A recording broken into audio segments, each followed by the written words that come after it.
Hi, my name is Jennifer Szakaly, and I am a care manager with Caregiving Corner from Charlotte, North Carolina. Today I'll be talking to you about the topic of long-distance caregiving, and we're going to talk about some of the challenges and solutions that go along with that topic. First of all, I want to spend a little bit of time talking about what long-distance caregiving is and some of the demographic changes that led us to the place where we are today. So if we think back to what families were like in the 1950s, generally you had a single income household where the man was generally the provider and the woman was the caregiver for the children as well as for her parents and very oftentimes her mother and her father-in-law. If you think about families today, that has certainly changed. We mostly have double income households. And so the woman being at home is not as common and is in fact more rare than in the 1950s. And so we don't have that person in that position of being the automatic caregiver within families. One of the other things that if we think back to how things were in the 1950s, this was during the baby boom generation towards the tail end. And families were expanding into suburbs. Families were very large. And so you had an expansion within families, but they still remained close to one another. So it was not uncommon in the 1950s and even into the 60s to have families that would be on the same street, in the same neighborhood, maybe across town from one another. If you think about today, it's not uncommon to have families spread out across the country and in fact, even in other countries. And so that has, all of those things combined have led to kind of a burgeoning new demographic of long-distance caregivers. And so we're going to talk about some of the challenges that they face. This data tells us, though, as families evolve, that there are going to continue to be more and more long-distance caregivers. And I want to draw a distinction between kind of two different types of long-distance caregivers before we move on. Long-distance caregivers really fall into two different categories. The first type of long-distance caregiver would be someone who is an only child in a family. And so they might be living on the other side of the country from their parents, but because they're an only child, they don't have any close family connections to where that parent lives. And so they're by themselves as a long-distance caregiver, a solo long-distance caregiver, if you will. And then we have another category of long-distance caregivers who do have family, perhaps that are closer to the parent or parents who are receiving care. And these long-distance caregivers still experience some of the challenges that we'll talk about in a few minutes, but they also kind of have the added dynamic of needing to navigate some of the family concerns that come along with there being a caregiver present near the care recipient who's really the one managing day-to-day things. So we need to think about kind of those two groups. And in a lot of ways, they're very similar, and the challenges that they experience are very similar. But in some important ways, they can be a little bit different. The important takeaway is that long-distance caregivers are increasing in number, and it's increasing the complexity of caregiving issues that people are experiencing within their own families. I want to spend just a little bit of time talking about the challenges of long-distance caregiving. So if we think about participation, let's look first at the group that does not have any other family members. So an only child who is an adult child now who lives across the country from their aging parent. Their challenge with respect to participation is really, how do I participate from a distance when I don't have any family connections other than my parent who's aging and might need support? How do I participate in this person's caregiving journey and an aging process in a meaningful way? So that's one component of participation. The other component of participation really applies to the other subset of long-distance caregivers, and that is for the people that are caregivers that are kind of boots on the ground. They're doing the day-to-day, managing the everyday tasks for their aging parent. How do they manage the desire of other family members, other long-distance caregivers who would like to participate in the process of caregiving? And that's something that both the long-distance caregiver needs to be mindful of, but also the caregiver that is local to the aging person. And that's really something that is best if they can establish early on what the roles will be, that will work a lot more smoothly. And we'll talk about some of the other solutions that can come into play in just a few minutes.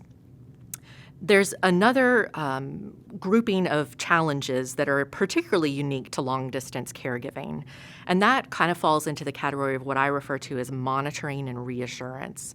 So long-distance caregivers, as you can imagine, really struggle with how do I best monitor what's going on in my parents' life and my loved one's life without being intrusive, without violating their need for privacy, but at the same time making sure that I have a comfort level with what's going on in their life and have an understanding of some of the challenges that they're perhaps facing. So this need for how do you address the issue of needing to be reassured as a caregiver when you are at a considerable distance from a parent and you're wanting to kind of have your thumb on the pulse of what is happening with your parent's life and with respect to their care? Again, that can be very challenging for the person who is operating solo from a distance and does not have other family members near the parent that they can depend on and ask for information or ask for support. But then this also applies to a long-distance caregiver that might have a sibling who's doing most of the work, but also wants to kind of have a different perspective on what's going on with their parent. Maybe the information doesn't always necessarily need to be funneled through that one other family member that's there. So there's a lot of different topics within that we can look at. And kind of the third category of challenges that really are very difficult for long-distance caregivers is crisis management. Obviously, you want to be in a position where you're doing things to reduce the possibility of a crisis to begin with. But a crisis can't be avoided in many situations, and inevitably, people are going to find themselves dealing with one at some point during their aging journey.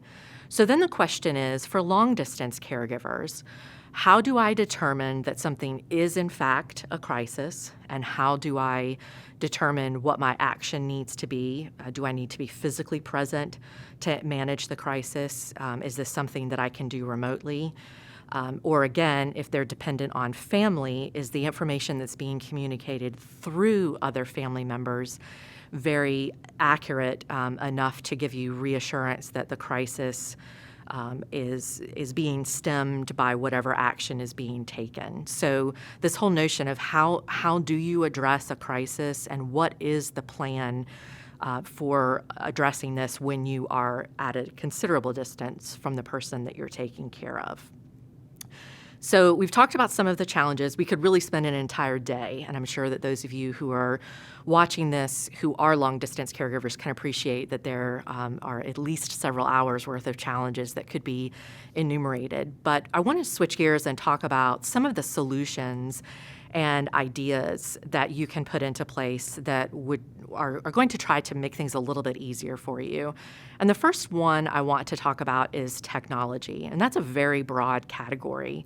But what's interesting is that I think we've all experienced something during the pandemic where we can appreciate the fact that technology connects us so much more than it used to. So again, if we get in our time travel machine and we go back to the 1950s, there are some of you that might even remember having party lines before individual houses had private dedicated phone numbers. And so we go from a party line system where you're sharing phone lines on a street all the way to having a computer literally in your pocket and available to access whomever and whatever you would like to at any time during the day.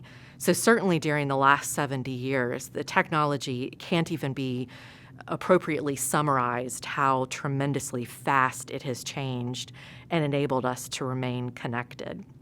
The good thing about this is that We're not in a situation any longer where families are worried about long-distance phone bills and not being able to communicate with somebody that doesn't have a dedicated phone line. Because we have this increase in connectedness, it really has made things easier, and a lot of sociologists believe that that's actually part of the reason why families have been able to spread out, is that we now have the means to stay connected even though we have spread out. So if we think about what happened during the pandemic, one of the surprising things was that a lot of older adults really embraced and appreciated the technology that was available to keep them connected. It wasn't necessarily new, but prior to the pandemic, it wasn't absolutely necessary that people use this technology. So with the pandemic, it was kind of the first use case that everyone had to participate in. So as we communicated with one another, it's very common now for people to be able to have video communication with one another. And for long-distance caregivers who might have depended on phone calls previously, they're now face-to-face with the person that we're talking to. And just like you've probably experienced in your own life, when you're face-to-face with someone, you're picking up on different things that you might have missed if you're only on a phone call.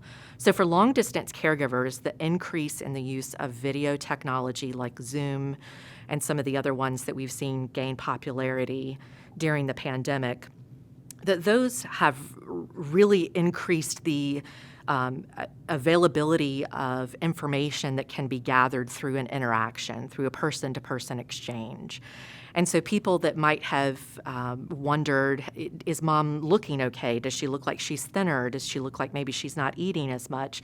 Those are things you can't necessarily hear in a phone call, but you can see on a video call. So technology has done a lot to connect us and provide us with additional information that's very helpful and very meaningful for long-distance caregivers.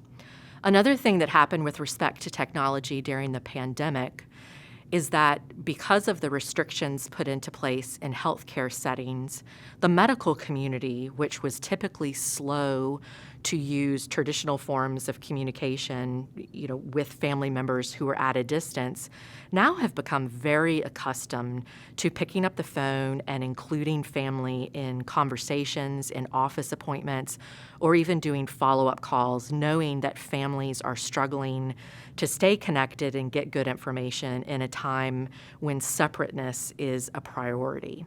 So the fact that the medical community has kind of come around to not only embrace and use more of the technology that was already in place, like electronic medical records and platforms that enable you to communicate with providers, but even just being able to pick up the phone and talk to a family member has done a lot over the past few years to keep long-distance caregivers connected with the people that they're caring for.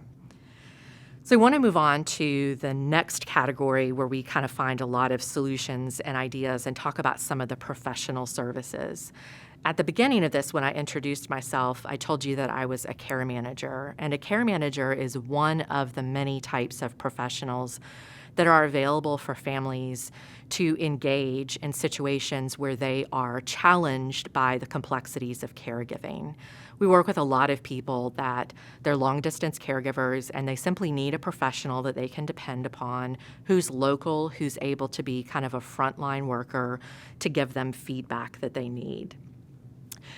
If you are interested in working with a care manager, you can go to the National Association's webpage at aginglifecare.org to find a care manager in your area. Some people use caregiving services to not only provide support for their aging parent, but to also, again, have another professional source of feedback. We always encourage families to use professionals whenever possible because a lot of people use and rely upon a village of volunteers. We've all heard the expression, it takes a village when it comes to childcare. It also takes a village when it comes to elder care.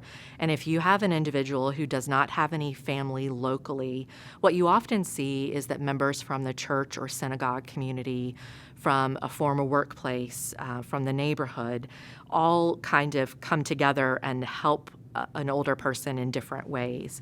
And that is a wonderful and tremendous support. But sometimes for the family, for that long-distance caregiver that is away, they really need someone that they can depend on, who's going to be emotionally detached from the situation and be able to give them really good, independent, objective information about what's going on. We've talked about crisis management, and this is particularly important in crisis management situations.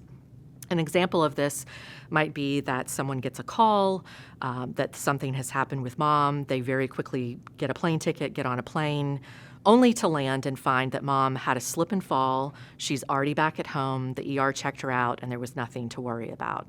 Now, while that might be a sign that there are some other things going on with that person's mom that might need to be addressed, perhaps that person was reliant on information that came from someone who is very worried or very scared or unnecessarily dramatic about what was going on in that moment. And then that has been a costly decision for the long-distance caregiver to make.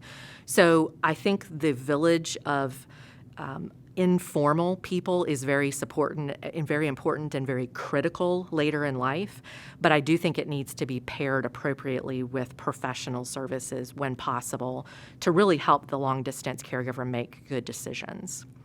The last category of solutions and ideas are virtual healthcare trends. And we're seeing this really kind of take off again, thanks in part to the pandemic. We are seeing a lot of monitoring, and this almost kind of gets paired back to the technology. We're seeing a lot of monitoring services take place. There's an increase in services where physicians are going back to providing house calls. But they're also putting in place in people's homes different devices that can monitor on an ongoing basis something like vital signs or something else that historically a person would have to be put into the hospital for that to be monitored. And now we're seeing that portable devices can monitor that information for people in the home.